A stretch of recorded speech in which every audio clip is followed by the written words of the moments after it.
Hi అండి. ఈ వీడియోలో అయితే నేను నా ఎడ్యుకేషన్ డీటెయిల్స్ షేర్ చేద్దాం అనుకుంటున్నాను. మెయిన్గా స్కూలింగ్, ఎలా ఒక గవర్నమెంట్ స్కూల్ నుంచి ప్రైవేట్ స్కూల్కి చేంజ్ అయ్యి ప్రైవేట్ స్కూల్ టాపర్ అయ్యాను, ప్రతిభ అవార్డు విన్ అయ్యాను అనేది ఈ వీడియోలో షేర్ చేస్తాను.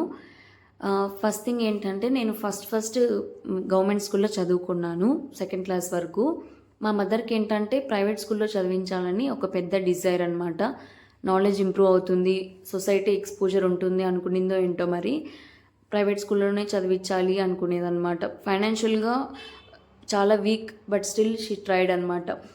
మా పెద్దమ్మ వాళ్ళు అంటే మా అమ్మ వాళ్ళ సిస్టర్ వాళ్ళు మదనపల్లిలో ఉండేవాళ్ళు. ఒకసారి వాళ్ళ ఇంటికి వెళ్ళాము. అప్పుడు మా అమ్మ అయితే వాళ్ళకి చెప్పింది అనమాట, ప్రైవేట్ స్కూల్లో జాయిన్ చేద్దాం అనుకుంటున్నాను, ఒకసారి వెళ్ళి చెక్ చేద్దాము డీటెయిల్స్ అన్నీ, అంటే ఎంత ఫీజెస్ ఉంటాయి, ప్రాసెస్ ఏంటి అన్నీ తెలుసుకుందాం అన్నట్టు చెప్పింది. అప్పుడైతే వెళ్ళాం ప్రైవేట్ స్కూల్కి, అక్కడ దగ్గరలో ఫస్ట్ క్లాస్లో ఉన్నప్పుడు.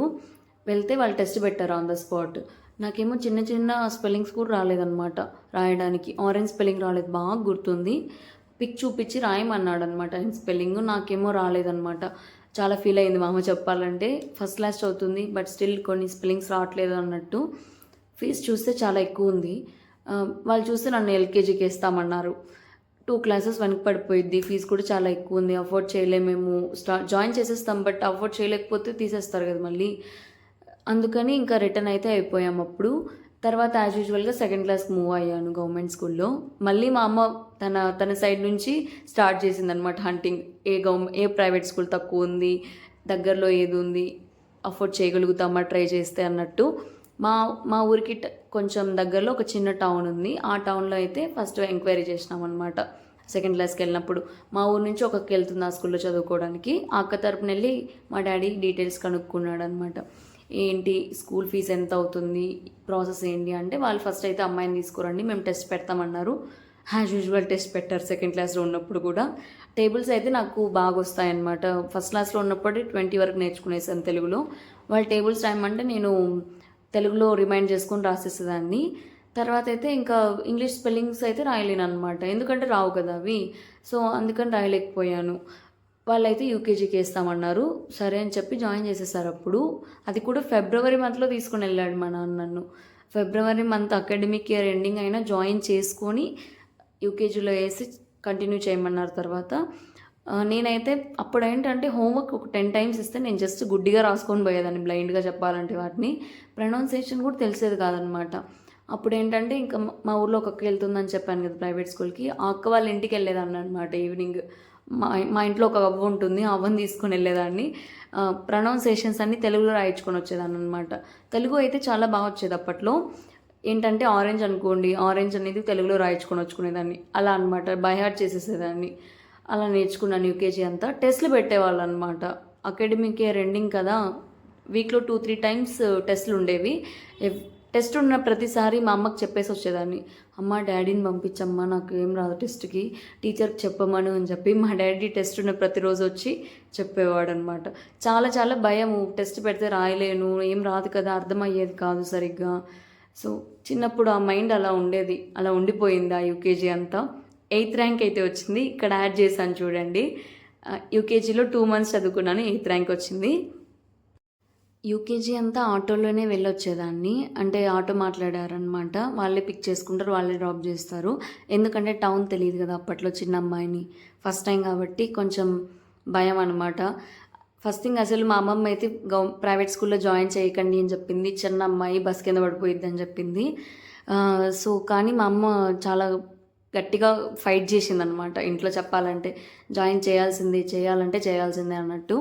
సో ఆ 2 months మాత్రం ఇంకా ఆటోలో పంపించారు. తర్వాత ఫస్ట్ క్లాస్కి వచ్చేసాను. ఫస్ట్ క్లాస్ నుంచి బస్సులో వెళ్ళేదాన్ని.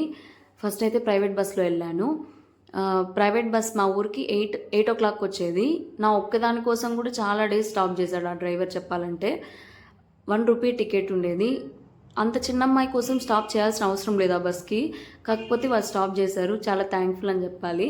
నెక్స్ట్ అయితే సెకండ్ క్లాస్ నుంచి ఆర్టీసీ బస్కి వెళ్ళాను అనమాట. ఎందుకంటే ఫ్రీ అనమాట అప్పట్లో స్టూడెంట్స్కి ఆర్టీసీ. ఇక్కడ ట్యాగ్ చేశాను చూడండి, బస్ పాస్ ఇలా ఉంటుంది. దాంట్లో ఆర్టీసీలో అయితే వెళ్ళిపోయాను సెకండ్ క్లాస్ నుంచి కంటిన్యూగా. తర్వాత ఎందుకంటే ఫైనాన్షియల్గా అంత బెటర్ కాదు కాబట్టి చాలా సిచ్యువేషన్ చాలా వర్స్ట్గా ఉండేది. సో ఫ్రీ అయితే బెస్ట్ కదా, ఎంతో కొంత సేవ్ చేయొచ్చు కదా, అందుకని ఇంకా గవర్నమెంట్ బస్సులో వెళ్ళేదాన్ని.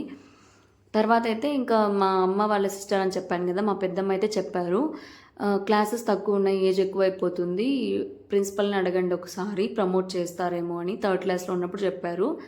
మేమైతే ప్రిన్సిపల్ని వెళ్ళి అడిగాము. ఆయన అయితే అన్నారు, ఇప్పుడిప్పుడే కదా నేర్చుకుంటుంది, ప్రమోట్ అయితే చేయనని అనేసారనమాట. మా ఇంట్లో వాళ్ళు ఏమంటారంటే, ఫస్ట్ ర్యాంక్ వస్తుంది కదా, మేబీ ప్రమోట్ చేస్తే యావరేజ్ కన్నా చదవచ్చేమో, మేబీ పాస్ అన్నా అవుతుంది కదా, క్లాసెస్ అన్నీ కొంచెమన్నా డిఫరెన్స్ లేకుండా అవుతాయి కదా అన్నట్టు వాళ్ళ ఒపీనియన్. ఆయన అయితే చేయనని చెప్పేశారు.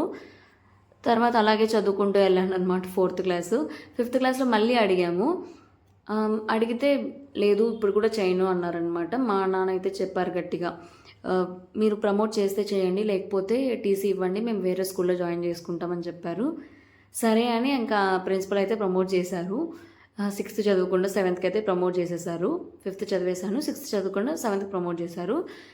ఏంటంటే ఇప్పుడు పెద్ద టాస్క్ అనమాట. ఏంటంటే 6thలో ఆల్జీబ్రా ఇలాంటివన్నీ వస్తాయి, యాంగిల్స్ అని, ఆల్జీబ్రా అని, అవి ఏం రావన్నమాట నాకు. బట్ స్టిల్ 7th అయితే ప్రమోట్ చేశారు.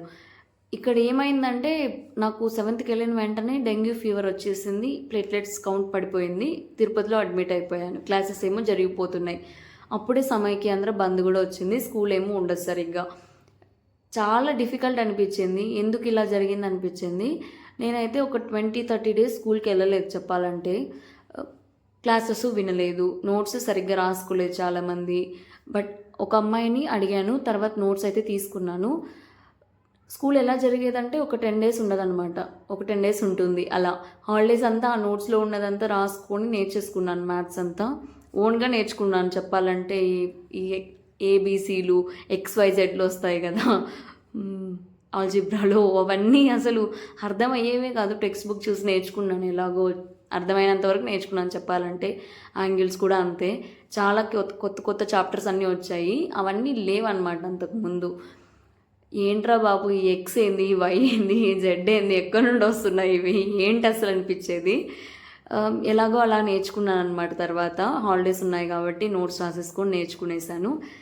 యూనిట్ టెస్ట్ అయితే పెట్టారు. ఫస్ట్ యూనిట్ టెస్ట్ పెట్టకుండా సెకండ్ పెట్టారు, ఎందుకంటే అప్పుడు బంద్ ఇలా జరిగేవి కదా, సో దాన్ని బట్టి పెట్టారు. ఫస్ట్ ర్యాంక్ అయితే వచ్చాను అక్కడ కూడా. 7th ప్రమోట్ చేశాక కూడా చాలా షాక్ అయ్యాను అనమాట చెప్పాలంటే. ఎందుకంటే ప్రమోట్ చేసి అవన్నీ అర్థం చేసుకొని చదవడమే ఎక్కువ అనిపించింది, అలాంటిది ఫస్ట్ వచ్చాను. కాన్ఫిడెన్స్ అయితే చాలా గెయిన్ అయిపోయింది అప్పుడు. 7th, 8th, 9th, 10th ఇలాగే జరిగిందనమాట. ఫస్ట్ సెకండ్ ఇలాంటి ర్యాంక్సే వచ్చేవి నాకు మోస్ట్లీ. తర్వాత 10th వచ్చేసాను. 10th వచ్చినప్పుడు అయితే ఇంకా 10thలో స్కూల్ టాపర్ అయ్యాను. 9.8 CGPA వచ్చింది అప్పట్లో. తర్వాత నాకు ప్రతిభ అవార్డు వచ్చింది. అప్పుడు కూడా టీడీపీ గవర్నమెంటే ఉండింది. వాళ్ళైతే అబ్దుల్ కలాం నేమ్ పైన ఒక అవార్డు అయితే ఇచ్చేవాళ్ళు, ప్రతిభ అవార్డు అని. 20,000 క్యాష్ కూడా ఇచ్చేవాళ్ళు. అదైతే వచ్చిందనమాట నాకు. చాలా హ్యాపీ అనిపించింది, ఎందుకంటే ఒక గవర్నమెంట్ స్కూల్ నుంచి వెళ్ళి ఒక ప్రైవేట్ స్కూల్లో టాపర్ అయ్యి, అంటే అసలు ఇంగ్లీష్ మీడియంకి వెళ్ళడమే అప్పట్లో పెద్ద టాస్క్ అనమాట చెప్పాలంటే నాకు. అలాంటిది నేను స్కూల్ టాపర్ అయ్యానని చాలా హ్యాపీగా ఫీల్ అయ్యాను. ఇప్పుడు అనిపిస్తుంది ఎలా చదివేశాను అని. మా ప్రిన్సిపల్ మేడం అయితే అన్నారు, ఈ అమ్మాయికి స్కూల్లో జాయిన్ అయినప్పుడు అసలు వాట్ ఈస్ దిస్ అంటే ఏంటో కూడా తెలియదు, అలాంటిది ఇప్పుడు స్కూల్ టాపర్ అయ్యింది అని చాలామందికి చెప్పారు. చాలా హ్యాపీగా ఫీల్ అయ్యాను. నేనేం చేస్తాను, నా 20,000 క్యాష్ అండ్ ఆల్సో నా ఇంటర్ జర్నీ అయితే ఇంకా చాలా ఇంట్రెస్టింగ్గా ఉండబోతుంది. తెలుసుకోవాలనుకుంటే stay tune for more videos. Thanks for watching.